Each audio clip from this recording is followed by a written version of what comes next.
ka mahihiyang lapitan siya. Totoo. Hindi ka talaga. Pero mahiya ka kung di mo sundin ang pinagagawa. Oo, tama talaga.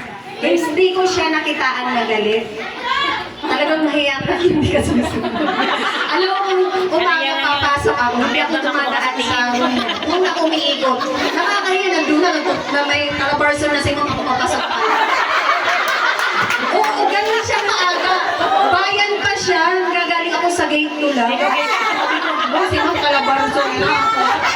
Hindi ako dumadaan siya. Hindi ako dumadaan sa room niya. Umiikot ako doon. Grabe talaga siya. Mahiya ka talaga.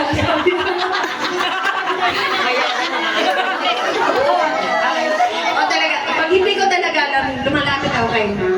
Nagtatanong ako kay Ma'am, anong gagawin? Kasi doon ko nakita ko si Ma'am na yung yung talagang ano siya, sa kapwa guro. Hindi, ewan ko lang kung iba yung may maiinggit sa kanya. Ako naiinggit ako sa kasipagan niya.